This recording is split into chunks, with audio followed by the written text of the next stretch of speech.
You coming. Hey, I love that shirt, man. You good. Yep. Game recognized game. Yeah. Hey, what you gonna do it for us? Hey, I'm from Memphis. He is from Memphis/Mississippi.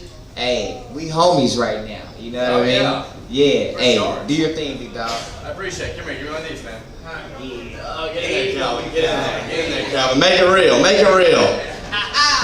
We're too intimate a crowd to not give each other hugs.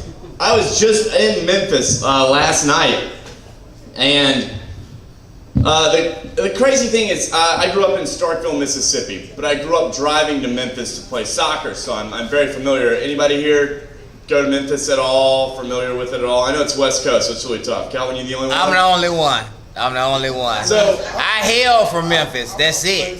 Yeah, a lot you of know people, what I'm saying? Hey, original pimps right there. Making easy money, pimping hoes is serious. That's it, baby. That's true life. Yep. The thing that I love about Memphis is the black people in Memphis.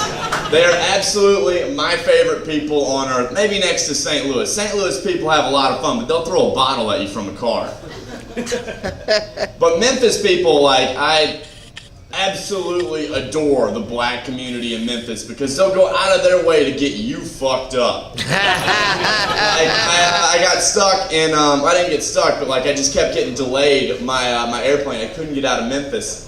And so I was like, I'm not going to stay at a shitty ass Memphis airport. I'm going to go out and I'm going to go to Main Street, or I'm going to go to downtown, and I'm going to be around people. I'm not going to be stuck in an airport. And a buddy of mine lives in Main Street. It's not a great part, but it's a part where I can walk around.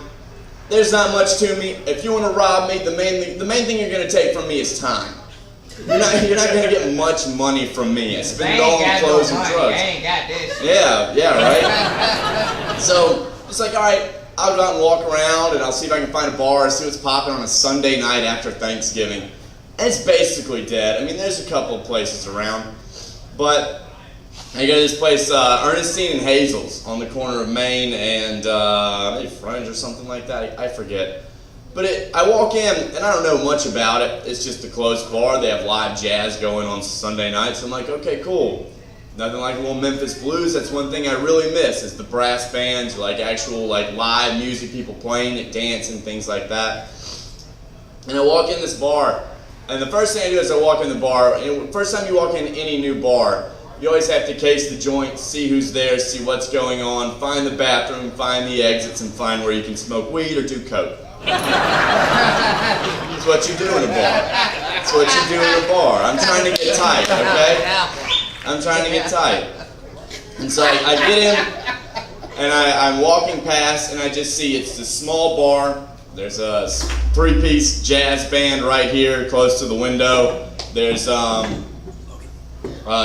pretty cute little girl behind the counter making burgers, cooking, serving, everything like that. And then I go all the way back to the restroom, and there's this old man reading a newspaper, and he's wearing a pinstripe suit, and he's got work lanyards on, like he just came from a job, and he's got buttons all over, like he's decorating everything. And then he has those old ass Sean Kemp Reeboks in bright red that match nothing else about his outfit. And I walked right past him, and he's reading the paper, and he was like, "You don't want to go in there." He's like, "I don't know who you are. You don't want to go in there." And I think he's just talking to himself because it's Memphis, and people get a little crazy after 11. And so I walked back, and I go to the bathroom, and I come back out, and he was like, "Yeah, it was about like you thought, wasn't it?" And it really was. It really was. I could have used the bathroom anywhere in that small room, and it would have done just as good. And I come out, and I walk right past him, and I go up to the bar, and it takes me 5 to 10 minutes to get a PBR because everybody and their brother is trying to pitch woo to this little girl. I mean, not little girl, I'm 30, so she's probably about 23. I mean, she is banging. She looks good. She looks so good. She looks bad. She looks so good. I mean, she looks worse than kids at Six Flags. She looks so good. And everybody's trying to get her attention, and finally she comes over, and she's like, "Oh, I didn't see you there. I'm sorry. I apologize. I'm talking to everybody else." I'm like, it's fine. I'd like a PBR, please. PBRs are $2.50 at this bar in Memphis. So I'm like, I'll take two at the same time. I don't want to bother you again. You look like you're busy. I was like, can I see a menu? And I asked to see a menu, and everybody turned and looked at me like I had just said the N-word. And they all look at me, and I go, well, what's on the menu? They go, we sell one thing. It's called the Soul Burger. You come to Ernestine and Hazel's, and you have a beer in a bottle, and you have this Soul Burger, or you can get the fuck out. An old boy back there reading the newspaper in the Sean Kemp's and the pinstripe suit comes walking up and sits down next to me. And I don't look like this. I'm taking it a little bit more casual because I'm flying. I have on like a sweater and jeans. And he comes up and sits next to me and he goes, hey, what's up, man? I thought I knew you, but I don't. And I was like, okay. I was like, cool, man, cool.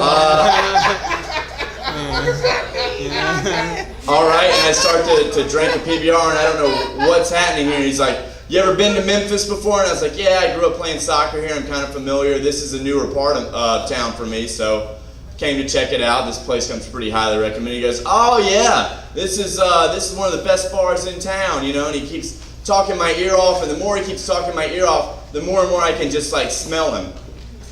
And he doesn't smell homeless, but he smells old. Like, you know, your parents get old and it just like, or your family gets old and like they just have that perfume or cologne or whatever it is where it just smells like mothballs, dog. Oh, it's like, well, no, this one, Myron was pretty heavily stacked with mothballs, urine, and then just like bad breath. Just like bad breath. Like, he's been eating Soul Burgers since he was alive. And he's like, this is a great bar. I've been here since so-and-so and so-and-so, and this is where the deal is. And I'm like, okay, and I'm just drinking, and Myron won't leave me alone. And Myron's just turned 76 is what he told me. And he's wearing the work lanyards from Delta Airlines. Oh, shit. Myron's been retired for like 35 years. He didn't just come from work. Myron is like, he shows you his name with the lanyards and like where all he's been and everything, and Myron's telling me all these stories, and I'm like, oh man. Like, I mean, it's starting to get a little bit more and more enjoyable. I'm like, I can just drink through this. Like, it'll be okay. The jazz music's pretty all right. And Myron's like, you ever seen the Upstairs? And I was like, I didn't know this place had an upstairs. I was like, how do you fit an upstairs into like a garbage can? Like, this place is small. And he was like, oh, you haven't seen the Upstairs? And he comes around and he just looks at the bartender without even saying anything. And he goes, Chanel, he goes, is the upstairs open? And Chanel looks at him, she goes, well, you're gonna have to talk to Nate. And he just turns around and he goes, Nate! Nate, you here? And then from upstairs you hear, and he goes, all right, Nate's is open. And so we walk up these, and I don't know what's going to happen here, but I've been to jail before, so there's not a lot of situations you can say no at this point. I'm already walking up a dark corridor with Myron, who I only know by his Delta credentials. And he's like, and it really, like, I can't figure Myron out because he has on prescription glasses that are new and they look good, and he's wearing, he's got like a trimmed salt and pepper beard, but he's wearing a Saints hat that looks like it's been run over by a dirt bike. So I'm really confused, and the Sean Kemp's all the way at the bottom. I just don't understand. And so he's leading me up the stairs, and he goes, yeah, this place used to be an old brothel. And I look around, and I'm like, whoa, I don't know about a brothel, but this place used to definitely house hepatitis. And so, yeah, and every door does not have a handle, and it has a padlock. And Myron, when I turn around and look where he grabs the keys, it's a walking stick with different levels of keys in it, which do different things in the upstairs. And he walks me into the back. He goes, oh, this is the bathroom. And I go, Myron, I don't want to see this bathroom. I was like, I don't want to see this bathroom. He goes, oh, you want to see this bathroom? I promise you that. And I'm like, I really don't.